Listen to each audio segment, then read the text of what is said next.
So what's going on now with NCAR? I mean, whatever happened to the threat of dismantling? Are they dismantled? And if so, what have we lost because of it? So my name's Jane Monaco. I'm a fifth-year PhD student at the CU Aerospace building, our department, and I work on high atmosphere winds. And I've faced a lot of funding cuts that have made it hard to complete the research I need to complete.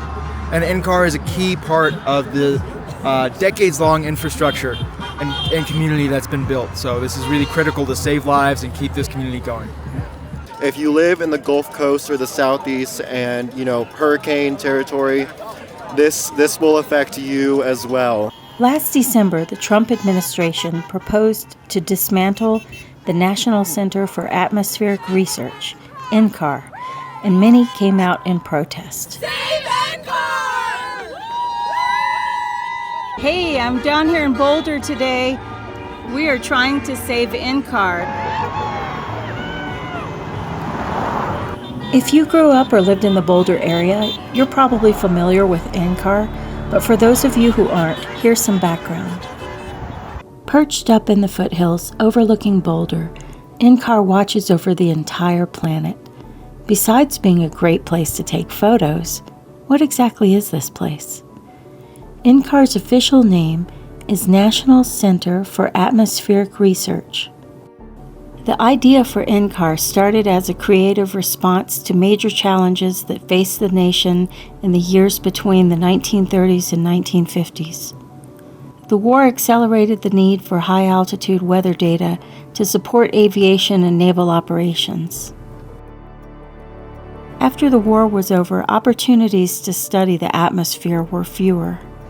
So, in the 1950s, a committee from the National Academy of Sciences recommended an increase in basic research in meteorology and planned to establish a National Institute for Atmospheric Research. NCAR was founded by visionary scientist Dr. Walter Orr Roberts in 1960 to scientifically study weather systems. In 1967, architect Yeo-Ming Pei designed a building for NCAR that could exist in harmony with its natural surroundings, as if it had just cropped up among the other rocks.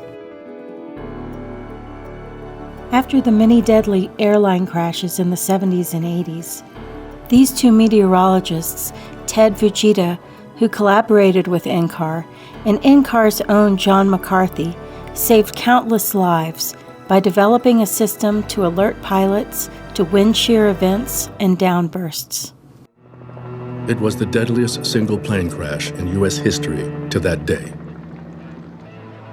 The ensuing National Transportation Safety Board report cited normal thunderstorm activity at the time of the accident, suggesting pilot error was the cause of the crash. Yet still, questions remained. Eastern Airlines asked Fujita to conduct an independent study. They said, what happened? This plane fell out of the sky, it crashed, and we don't know why.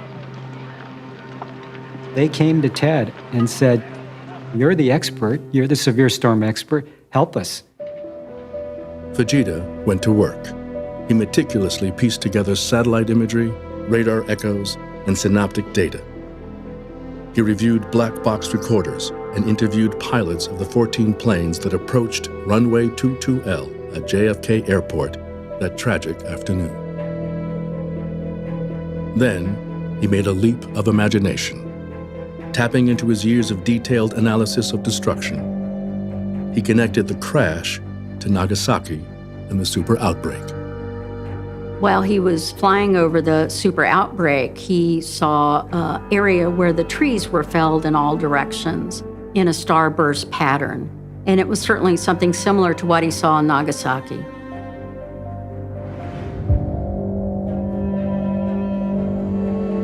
That led him to theorize that there was basically an explosion of air that came out of a thundercloud and caused this plane to crash. He thought that it was a very powerful downdraft that he later termed a microburst that came down, struck, spread out, caused the aircraft to lose lift and just come crashing down. And it was so small scale and short-lived that by the time the next aircraft came, it was gone. Fujita argued that his new microburst theory explained why other airplanes around the country were mysteriously crashing. The critical tools and detection systems they developed were eventually installed at major airports across the U.S. Because of their work, there have been no more aircraft accidents caused by microburst-induced wind shear in the United States since 1994. In a time where we're facing many intense storms, safe air travel is a priority. There's a lot of things that NCAR does, the first of which advances atmospheric and earth system science. It lets people understand how the sun, the ground, the water, the air all interact together. They maintain the models that people all around the globe rely on for forecasting the weather and climate. They have supercomputing, they can do data analysis, they have massive data sets that people like me needed to go to help answer some of these questions. They turn what we learn into a societal benefit by making sure that the power grid is always on, by making sure that aviation safety is there. And it's a place for the scientific community to come together.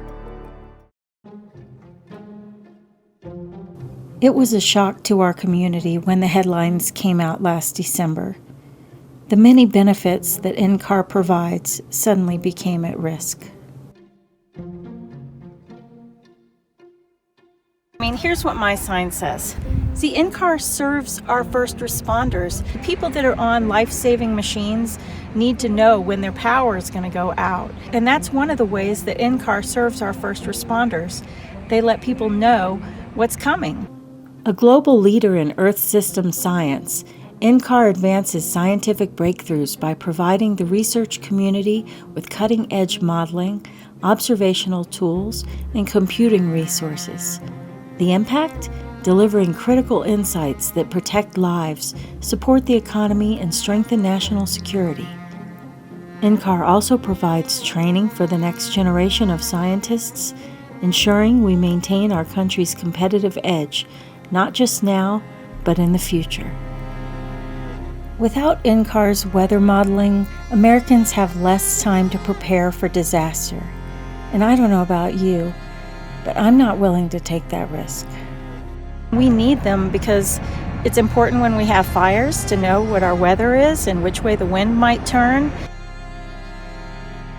What would ending atmospheric research really cost the U.S.?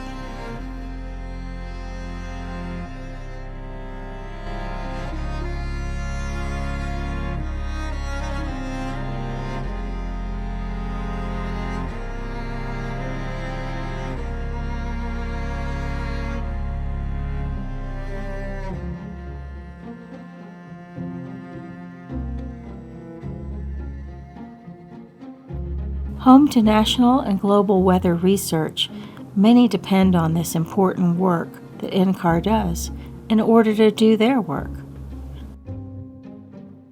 Trump incorrectly labels NCAR as a main driver of climate change alarm. Have you had any conversations with people in the federal government about why this is being done and whether it is stoppable?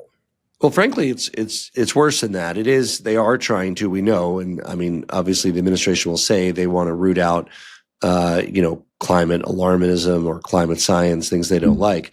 But to be clear, the work that NCAR does is highly practical in terms of fire modeling and risk modeling, weather modeling.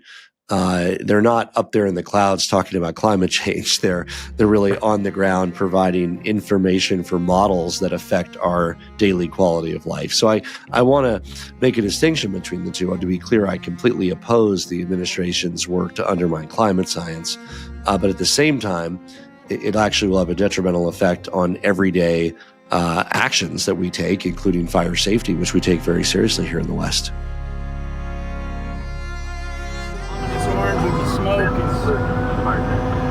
Solitude Fire, Saturday, October 17th.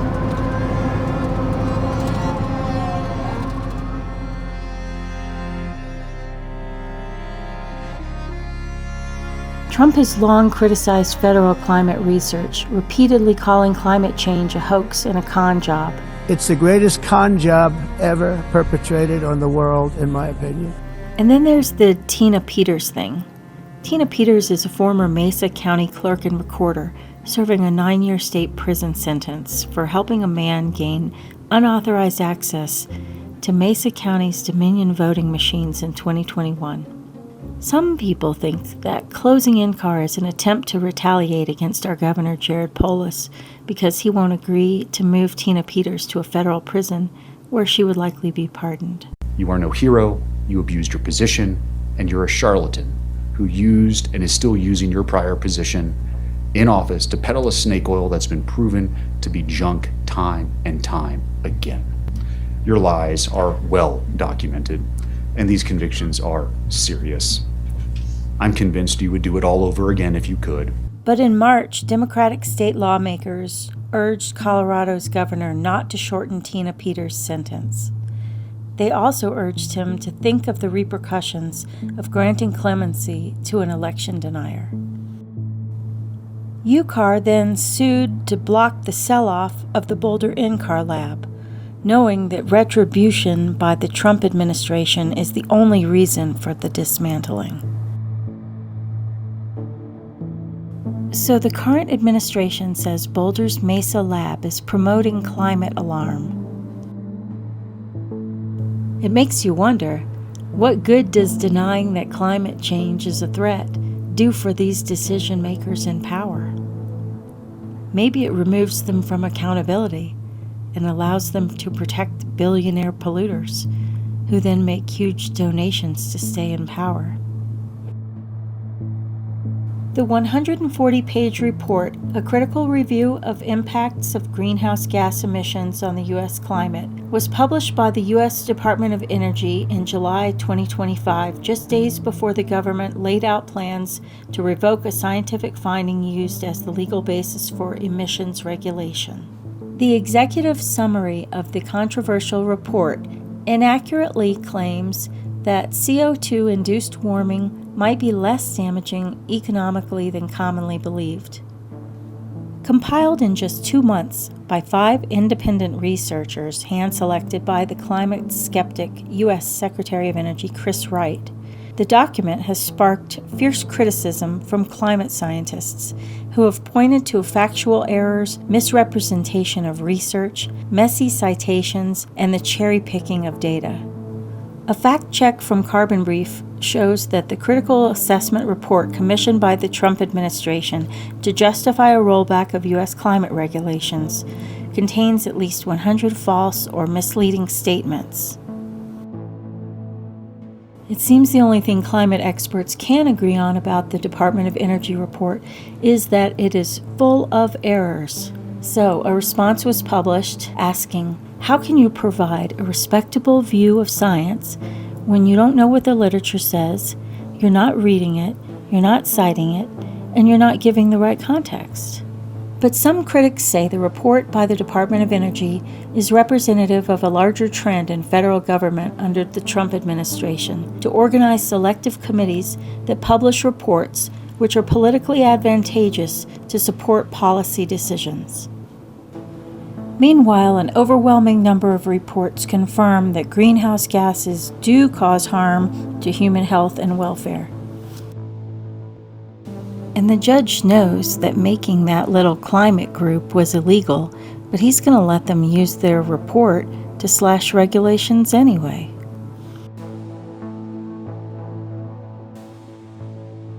In its first year in office, the Trump administration terminated or froze more than 7,800 research grants, while roughly 25,000 scientists and staffers at research-related agencies left the government. It's not okay to just nominate your friends to be the next person in power. So here's an article from Science, and it says, in a leadership shakeup involving 3 federal science agencies, Trump is reportedly planning to nominate Jim O'Neill, a former protege of billionaire Peter Thiel with no research experience, to be the next director of the National Science Foundation.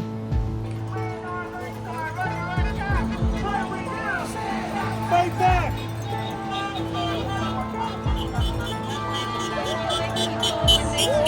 I'm 87, And when I was about 12, 13, 14, I heard somebody say, which is the most dangerous animal in the forest? We are.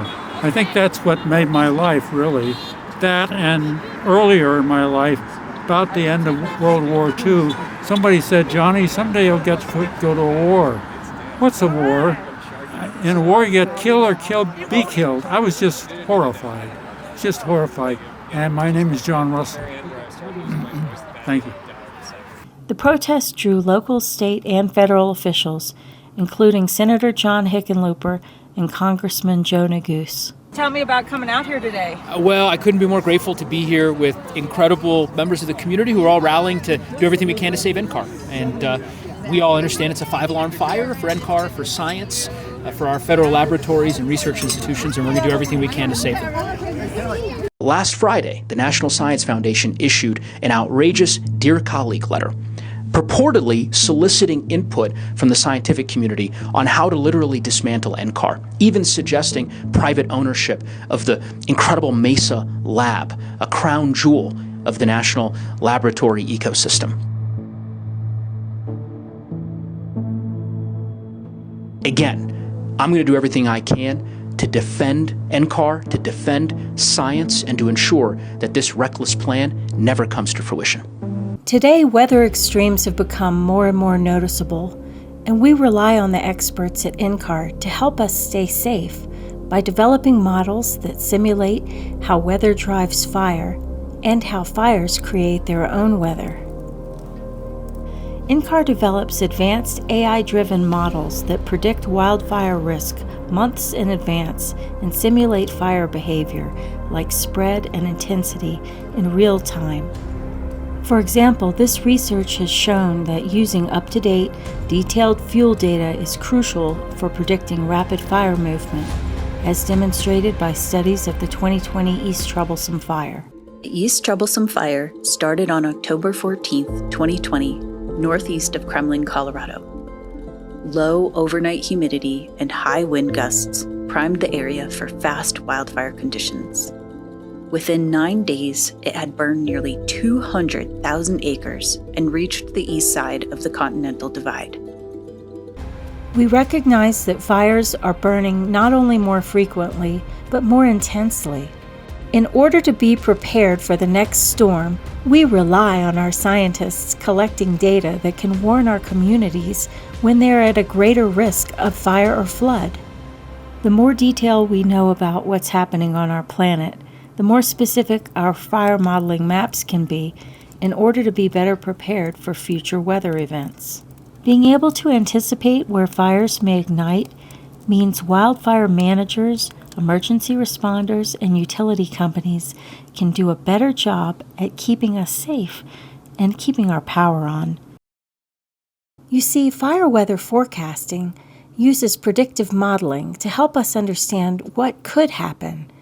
For example, when there are dry conditions with high temperatures and winds out of the west, so they can issue red flag warnings, and that helps the community understand the potential for a high rate of spread. So when the conditions could be ideal for catastrophe, it's important to know so that everybody can stay safe. How does a fire in one nation have such a broad impact? It's because the Earth system is very interconnected, just like our human body. And here's an example of the big picture thinking these scientists can study, because what she's saying makes a lot of sense to me. You can think of it this way. The atmosphere is like our lungs. Oceans are like the circulatory system. Land holds strength like muscle and skin. And we're not outside of this body. We're very much in it. The crops we grow, the buildings we electrify, the fires we set, they all ripple through the system and cause chain reactions. And we're seeing lots of these chain reactions now. Droughts, heat waves, floods, air pollution disturbances, and even solar storms, all impacting our lives. So the question is, how do we remain resilient in this world? Well, it's definitely not by continuing business as usual and ignoring all the warning signs. So, as a country, we need to realize that if we want to be ahead of our game when the situation gets tough, then we need to be standing up for the scientists who stand up for us. In December 2025, the National Science Foundation announced its intent to divest or transfer the 2 research aircraft that NCAR manages and operates.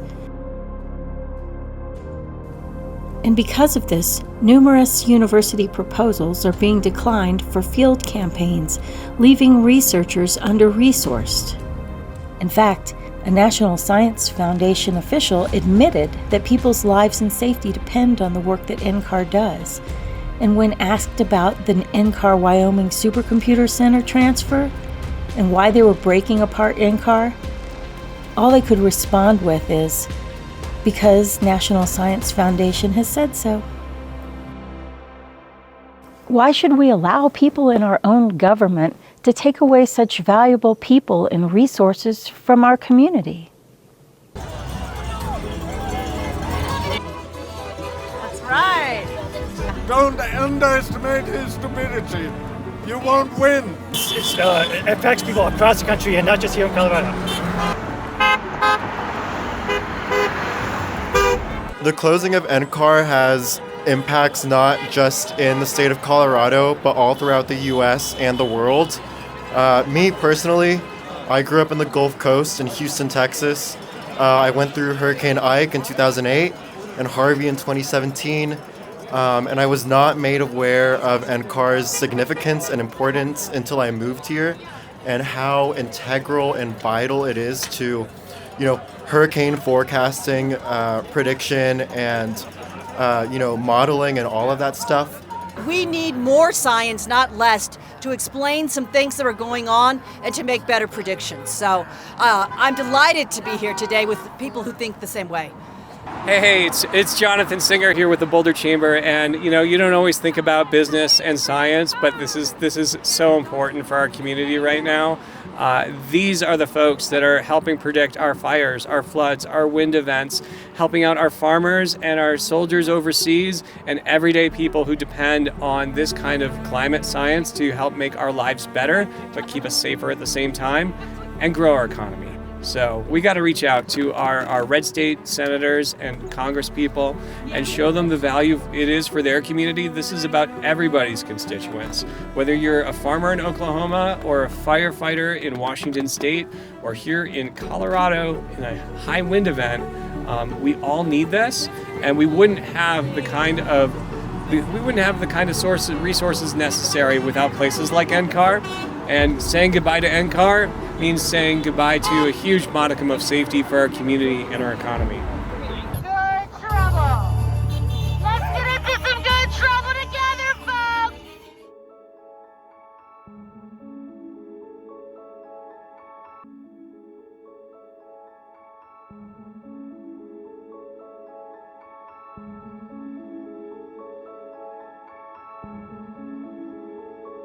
Yes.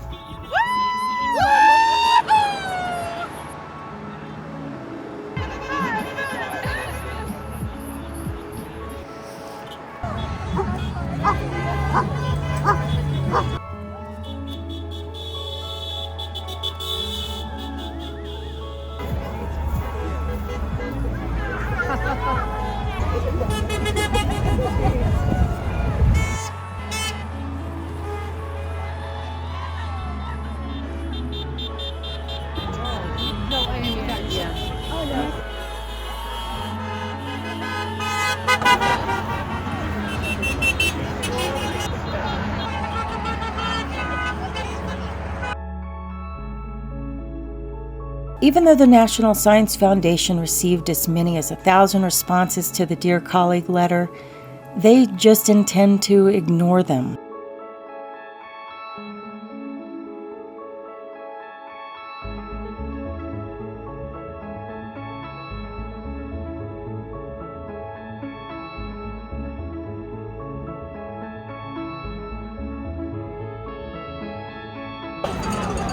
Even this is wrong. It's probably in the millions.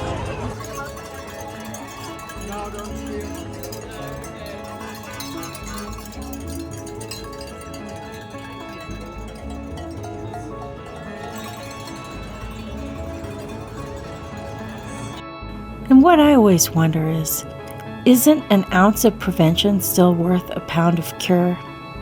Remember when we recognized the value of prevention? Whether we're talking about human health or environmental change, the money that we pay towards prevention is always going to be less than the cost of cleaning up the destruction after every storm. And sadly, it seems like people have lost their ability to care for the next generation. All they want is wealth for themselves.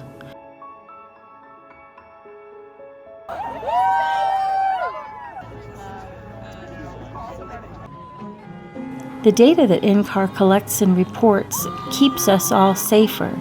Our data reveals the truth about what's going on around us. And it gives the average working family the information that they need to stay safe within their community.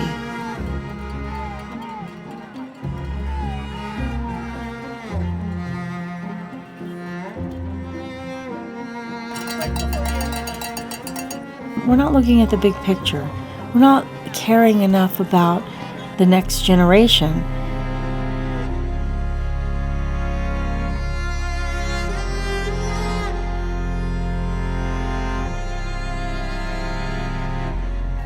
So let's elect real people into our government, people who are willing to be accountable and stand up for working people and families and uphold the rule of law.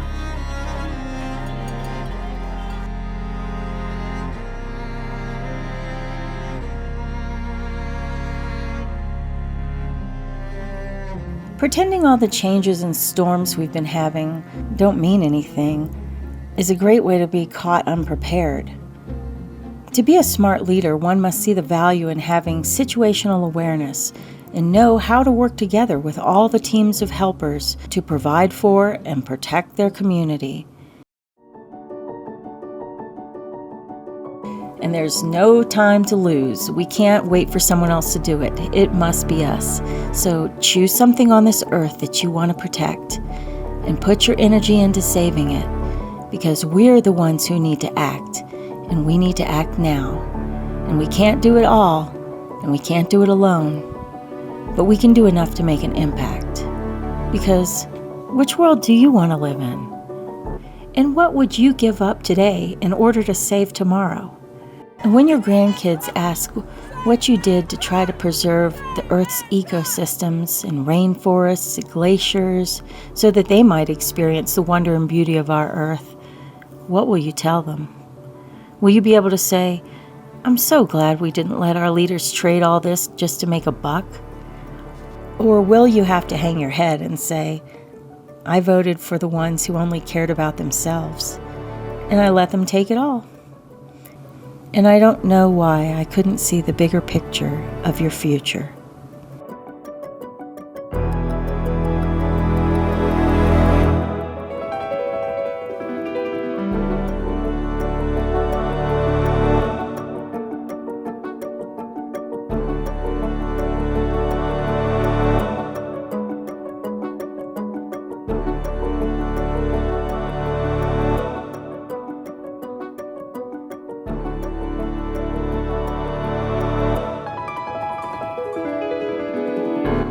So is it wise to dismantle a group of 850 specialized scientists who have dedicated their lives to keeping us safe?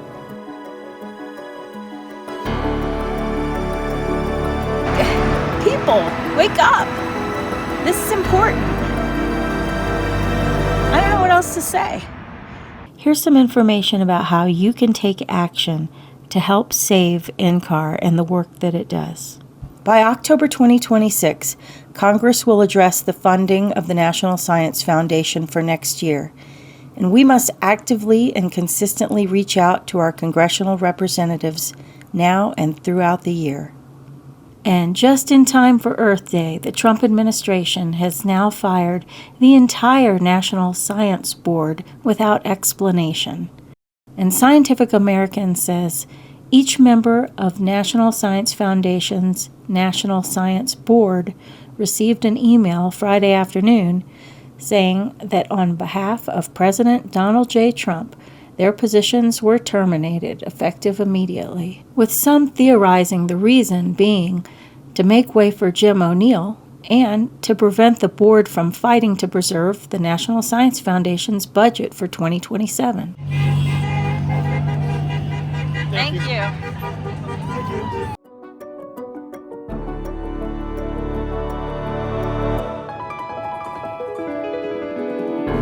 Now more than ever, we need to call our representatives and continue to speak out in the fight to protect science.